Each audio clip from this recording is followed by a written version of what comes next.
శ్రావణంలో కూడా ఆషాఢం ధరలకే అమ్మకం. సినిమా సంబరం అయిపోయింది. ఇక పార్టీ పరిస్థితి ఏంటి? దీనిపైన జనసేన కసరత్తు మొదలుపెట్టింది. ఇందులో భాగంగా జనసేన పార్టీ నేత, ఎమ్మెల్సీ, కీలక పాత్రధారి, కార్యకర్తలతో సమన్వయకర్త నాగేంద్ర బాబుకి ఒక స్పెషల్ రోల్ ఇచ్చినట్టుగా కనిపిస్తుంది.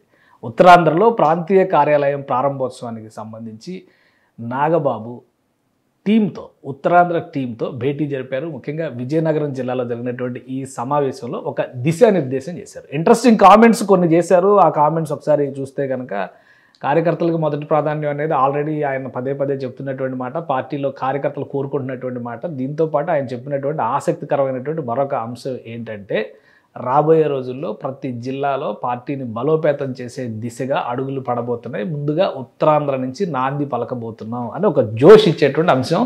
జన సైనికులకి ఖచ్చితంగా ఇది టానిక్ లాంటిదని చెప్పాలి. ఎందుకంటే గత కొద్ది రోజులుగా మనం అబ్జర్వ్ చేస్తే కొంత జనసేనకు సంబంధించినటువంటి క్షేత్రస్థాయి నాయకులు అసంతృప్తితో ఉన్నారు అనే ప్రచారం పెద్ద ఎత్తున జరుగుతుంది.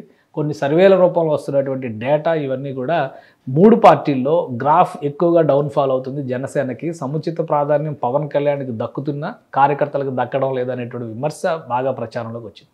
సో నాగబాబు గారు మంత్రి అవుతారు అనేటువంటి అంచనా ఉంది. దీనికి సంబంధించి అధికారిక ప్రకటన కూడా ఉంది. కానీ ఇంతవరకు మంత్రివర్గ విస్తరణ జరగలేదు. సో ఆయన పాత్ర ఏంటి అనే చర్చ కూడా జరుగుతుంది. ఇప్పుడు పార్టీ పరంగా ఆయన రోల్ టేక్ ఓవర్ చేసేటువంటి బాధ్యత తీసుకున్నట్టుగా కనిపిస్తుంది. మొదటి సమావేశం ఉత్తరాంధ్రలో నిర్వహించారు. ఇక జిల్లాల వారీగా ప్రాంతీయ స్థాయి సమావేశాలు నిర్వహించడం, ముఖ్యంగా ప్రాంతీయ స్థాయి పార్టీ కార్యాలయాలు ప్రారంభించడం, ఇది మేజర్ టార్గెట్గా జనసేన పార్టీ పెట్టుకున్నట్టుగా తెలుస్తోంది. దీనిలో కీలక పాత్రధారిగా నాగబాబు రాష్ట్ర వ్యాప్త పర్యటనలకి వెళ్ళబోతున్నారు. అందులో భాగంగా మొదటి అడుగు విజయనగరం జిల్లాలో పడింది. ఉత్తరాంధ్రలో అన్ని ప్రాంతాల్లో ఆయన త్వరలో పర్యటించవచ్చు. ఎందుకంటే మొదటి నుంచి కూడా ఉత్తరాంధ్ర పైన ఆయన ఆసక్తి చూపిస్తూ వచ్చారు. అనకాపల్లి నుంచి ఎంపీ క్యాండిడేట్గా పోటీ చేస్తారు, బరిలో దిగుతారని చెప్పని అనుకున్నారు. చివరి నిమిషంలో డ్రాప్ అయ్యారు, కూటమి న్యాయాన్ని పాటిస్తూ.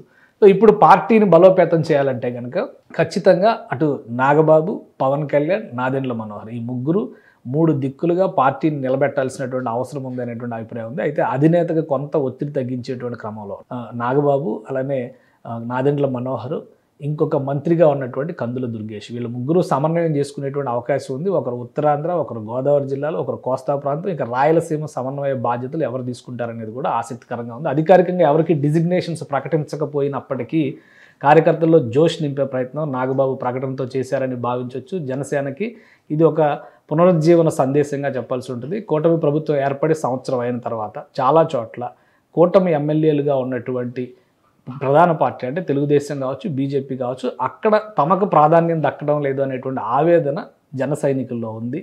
దాన్ని తగ్గించేటువంటి క్రమంలో, దాన్ని ఉపసంహరించేటువంటి ప్రయత్నంలోనే నాగబాబు రాష్ట్ర వ్యాప్తంగా పర్యటించే అవకాశాలు ఉన్నట్టుగా తెలుస్తోంది. సుమన్ టీవీలో మీ పర్సనల్ అండ్ బిజినెస్ ప్రమోషన్స్ కోసం కింది నెంబర్కి కాంటాక్ట్ చేయండి.